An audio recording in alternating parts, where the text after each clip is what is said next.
Welcome into another edition of Inside Southeastern Sports. I'm Jay Lindly, talking with the head football coach of Savage Storm Football. Of course, talking with Tyler Fenwick. Outside, a little social distancing outside. The fall weather is here. Unfortunately, no football to be played, but man, you gotta love this weather right now. The weather's good. I mean, I wish it'd be nice to be practicing right now. Yeah, this is a lot different than that late August heat Right, that we typically have around here.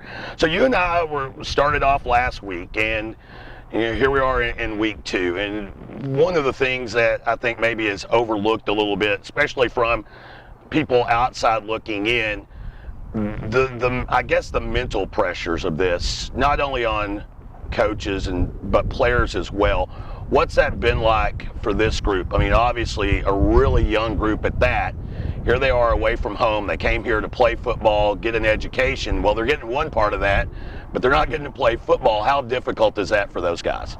Yeah, well, I think it starts, back in March when we all went home, and those guys are used to having, they get up, they have breakfast, they go to class, they have study hall, they have, they got practice and, or workouts or, whatever. They've got a structured day, and they understand what they are supposed to do, what they're not supposed to do, and then all of a sudden they go home, and it's not just going home for a week for spring break, it's going home for, however, long, that we've been gone. So you got that part of it, and then just the uncertainty of what's next, and you're always, there's always that question of, okay, are we going to have a season in the fall? Are we going to have, what's it going to look like? And then, we do come back, and then all of a sudden you've got a whole new freshman class that comes in, and there hasn't been a lot of structure. There hasn't been, because we didn't have a fall camp. And normally, in a normal year, you have fall camp, and you come in, and everybody meets each other, and you have these meetings, and, this is, how,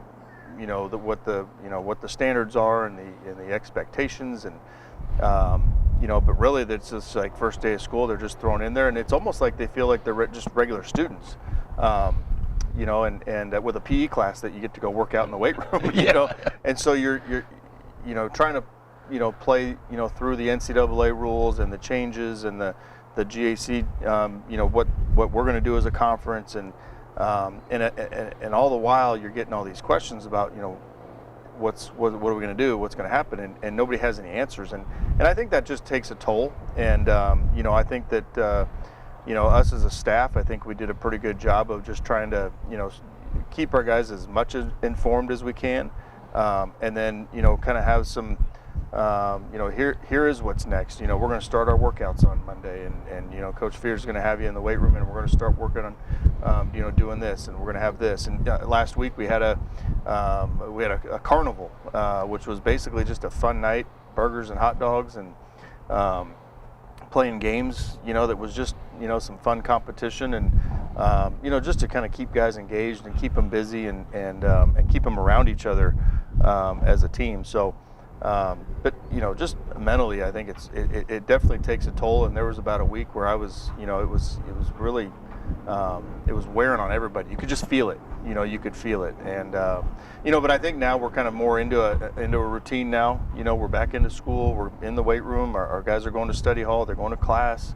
And so I think it's that part of it's better. I think we've wrapped our head around the fact that we're not playing this fall, and what we are getting ready for down the road. Take us back to that, though, because it has. I mean, it's been a progression of announcements, and and you go back to July, the announcement comes out, and actually, I guess even further back than that. Initially, here we are, we're going to take one game off of the schedule, and we're going to start a week late, and then a month later, we're going to push it back to October, and then a week later, the NCAA says no fall championships. I mean, that progression. Yeah. I would imagine, just thinking about it from even my perspective, and I just call the games, every time there was going to be an announcement, and then after the announcement, there was almost an immediate just, Yeah. There's no doubt. I mean, I know, you sit there and you look at the schedule before all this, and you go, okay, we're going to open up on a Thursday night against Southwestern, Oklahoma State, and and then all of a sudden it's like, okay, we're all going home, and then here's the new schedule. Now we're going to open up with Ouachita, and so now we're preparing for Ouachita, and you're kind of getting your mind ready for, okay, this is what we're going to prepare for. And then, it comes out again where it was going to go back, and we were going to cut the first, I think, 3 games, and we're going to open with Ouachita again, and Southwestern again, and so yeah, I mean, just the constant change of like, okay, you're trying to just wrap your head around what are we doing, and how can we move forward? I mean, I've planned out spring ball. I've planned out about 3 different fall camp schedules. What fall is going to look like for this semester, and so it's constantly changing, and it is a letdown. And I think that just the communication that we've had with players and saying, okay, this is what's going to happen, and this is what the decision's been made, and this is how we're going to handle it next. This is what we're doing now, so that our kids aren't just sitting there waiting around. Can we work out? Can we practice? Can we do? You know what I mean? Like, here's. At least at this point, you do have a plan. Yes. Moving forward for the time being. Yeah. For the time being, and we don't know. That could change tomorrow. We don't. We don't know. But I mean, we can't worry about that. We can only plan out what we do know, and how can we keep moving these kids forward, and how can we keep moving towards, at some point we're going to play, and the worst thing that you can do is sit around and wait, rather than saying, okay, we're going to play sometime, and we are going to be ready to play, and we're going to do everything that we can within the rules, within the guidelines, to make sure that we are ready to when they say kick off, then we're ready to kick the ball off. One of the things we talked about last week is, again, kind of taking a tough situation and turning it into a positive. This is a young team with a lot of returners from a year ago, and let's start there. I mean, last year, I think the argument can be made that up front, offensive line was one of the weakest links, 34 sacks allowed, and when you allow that many sacks, there's pressures and other things that obviously affected quarterback play. You guys went out, did some big recruiting, junior college recruiting, trying to patch that up. Where do you set now with that, and how advantageous has this been to have this little bit of extra time? Yeah, I mean, there is a little bit of silver lining, when you look at it. I mean, we did, we struggled on the offensive line, and really, I mean, honestly, we had to make some position changes, moving defensive linemen over to offensive line, which is, I mean, it's probably the hardest position to play in football is the offensive line, because there's so many things, and these, we had a lot of these kids that had never played it before. I mean, I think. We were starting a few defensive linemen, on the offensive line, and they were learning as we go, and all that stuff. And so, a couple guys that are back before we go into the transfers. But Devin Mitchell is in the program right now. He's back. He's a senior. He's gonna, keep going. But he was a guy that never played offensive line, and he came along, and he's gotten himself to about 275, and he's got great feet, and has really embraced the position. Granger is another guy that had a little bit of experience before, but we've gotten him into he was 330 pounds, and we've gotten him down to 308 pounds, and he's moving so much better. His lifts are going up, all that stuff. So he's in great shape. But yeah, we did bring in some transfers. We felt like we needed some immediate help. James Walker from Navarro Junior College. He's 6'4", he's about 305, he's athletic. He's everything you want in a tackle, just that body type. We brought in Dylan Yandel from NEO, that is a Hugo kid, so he's pretty local. He's about 6'3", 6'4", he's about 280, can play all 3 positions, can play center, guard, and tackle, so that gives us some freedom to make sure that we get our best guys on the field. And then Dequon Montgomery is another transfer that we brought in, who played center at Navarro. Can play guard, so we got some versatility there, and create some competition. I think that's the big thing is, able to, get some immediate competition, so that, the guys that were young last year that maybe were in the lineup, that, now they're sitting there going, man, I better have a great practice today, or else I'm going to get beat out.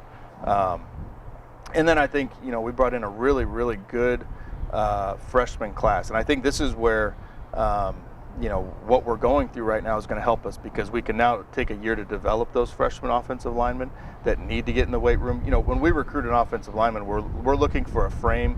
It's a kid that's going to be, there's a lot of projections.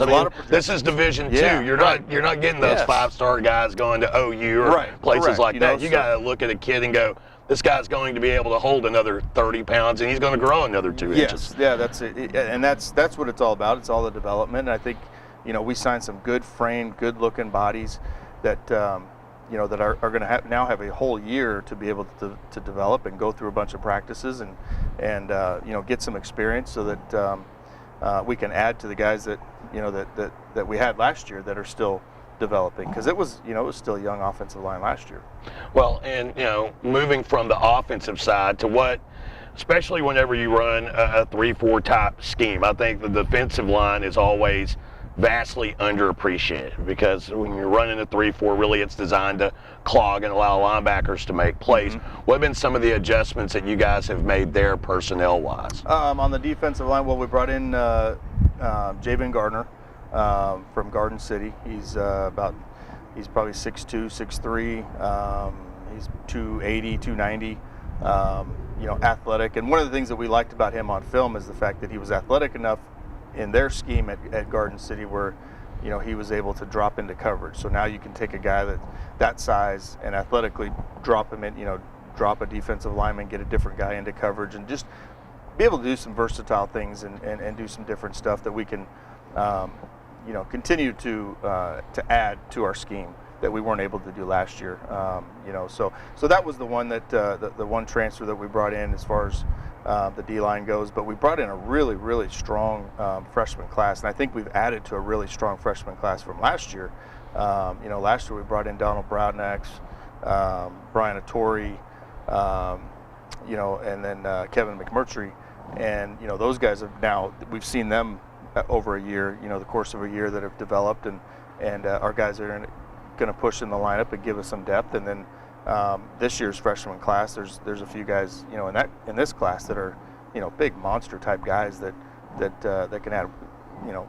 The guys that we've got coming back. Cameron Wax is a guy that we didn't have last year. He got hurt in the first game. We didn't have him the whole year, so he's healthy and he's doing great. And then we've got Kevin Sims, who was a redshirt freshman that played last year, who's kind of our pass rush guy. He's up to 260 right now, and looks great. He's got a great mental attitude going into it. Well, last year that was one thing, and I noticed you're throwing out some stats as far as body stats go. Bringing in Zach Fierce, strength and conditioning coach, and obviously the new weight room. Hopefully we'll get to shoot a show in there just to kind of showcase that off. I see it when I walk around the place in the morning. It's lit up at 5:30 in the morning. It's beautiful. It's a nice change of scenery here on campus. But how beneficial has it been now to be able to work with him essentially now a year and a half to a degree, and now he's got toys to play with these guys. How beneficial is that? There's no doubt. I mean, it's fun to see, TJ Davis, he's played nose guard for us, who also, missed 8 games last year, but he's repping 315 pounds, reps, sets of 8, and so those numbers, it's good to see those numbers. It's fun to see those. Alex Marshall's the same way. Marsh played, the whole season for us last year, but it was like he didn't have any backups. He's playing the whole game, and all of a sudden he'd cramp up, and you're like, you can't cramp up. I mean, there's nobody left, and then you see those guys pushing each other, and all the new toys. I mean, it's just every week there's some kind of new toy that Coach Fears busts out, and some kind of new technology that he's using or whatever that is giving us these numbers, and we're building up those numbers and all that stuff. So it's fun. I mean, it's fun. Our kids they're jazzed, and there's no there's no just continuity as far as like we're just going in to lift weights. Like you just never know what's going to what he's going to bring out next, and what the workout's going to be. It's always going to be a lot of the same lifts, but there's just a different just a tweak here and there, just to kind of keep it interesting. To keep everybody kind of focused. Again, talking with Tyler Fenwick. Next week we'll move into the backfield, both linebacking core and running back core, as we continue on inside Southeastern Sports. Till then, I'm Jay Lindly. He's Tyler Fenwick. Talk to you later, everyone. Welcome to Inside Southeastern Sports as we head into the player spotlight portion of the show. We are joined today by senior cross-country runner and track and field athlete, Skye Summers. Skye, how are you doing today? I'm doing real good. It's a nice, cool day for a run. Yeah. You probably find good days for a run Hot, cold, doesn't matter. Yep, you're exactly right.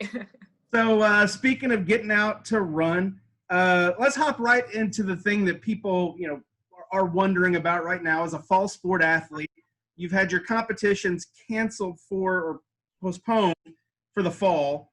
Talk a little bit about the change in this fall and how maybe it has been for you guys in cross country. Mm-hmm. Well, it's definitely been a change. I know that some people think that we just show up at practice and just run, run far, run fast. But, enforcing social distancing and the mask policy, it has been hard for us because, when we go to a cross country meet and we're racing, we score points as a team. So when we're running, we look for our groups, we look for our girls, we try to keep up. And then we go to practice and we do the same thing. We'll go run, 10 400s and we'll run them together because we're checking our paces, we're checking our times, we're feeling each other out. And that's really hard to do now, so where we would run in groups typically at practice, we're now running individually. We're not next to our teammates. We're running with masks on if we're needing to pace each other. We're running groups. So it's definitely hit us hard. Obviously we can't compete, but even for practices, we're having to mentally prepare to run on our own and alone and without groups and without pace work. So it's definitely been a big change for us. You mentioned running in masks. How, a lot of people have varying opinions on how that affects you. How has your team handled, a distance running in masks? It's hard. I mean, some people don't even want to put it on when they go to the store because they can't breathe. And so, living here in Durant, imagine going to practice at 4 p.m. where it's the hottest time of the day. It's 102 degrees. There's no breeze. Humidity's at 90%. And you're running, anywhere from 1 mile to 5 miles in a mask, and it's very hard. You collect the moisture and all that. It's definitely been something I'm not liking, but something we have to do. So it's been tough. Well, and along those lines, let's back up just a little bit. You talked about how you guys practice, how you work out together. Mm-hmm. And I think that's something that people probably don't know about cross country is you would assume from the outside looking in that there's just a lot of go out and run far, run fast. Mm-hmm. As you mentioned, there's a lot of different type of drill work. Just mm-hmm. Talk me through a little bit of what a normal practice day might be like.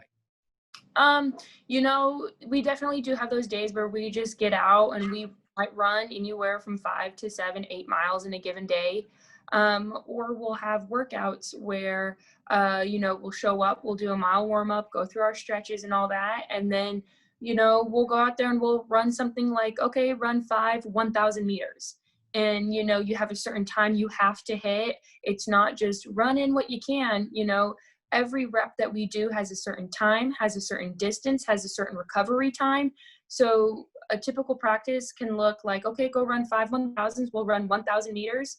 It has to be at like a race pace, and then you'll have 30 seconds of jogging, and then you hop back into the next one. And then we'll usually finish that workout with another 2 or 3 mile cool down. So moving from that, let's talk about your performance, because you mentioned there a little bit aiming for times. Mm-hmm. Off of a solid year last season. Mm-hmm. Talk about how you approach competition as a cross-country runner, because I've talked to some golfers in the past and I've played the game. Mm-hmm. I feel like cross-country and golf kind of have a similar deal in that there's a team aspect, but it's a lot of competing with yourself and the terrain. Mm-hmm. Yes. So I do think some people think that we just go to practice and run fast and long and then go to competition and do the same thing. And it's not the same thing. You're in college sports. It's not middle school track or cross country. So essentially we'll put in probably a good 50, 60, 70 miles a week running. And then when we get to a competition, I need to know if I'm running ahead of my team, and it's not about, can I hit 5 miles each mile? That's not possible. That's hard to do, so I need to know I can run, a 6 flat pace or a 6:30 pace every mile, and it needs to be even. There's there's a skill to that pace work.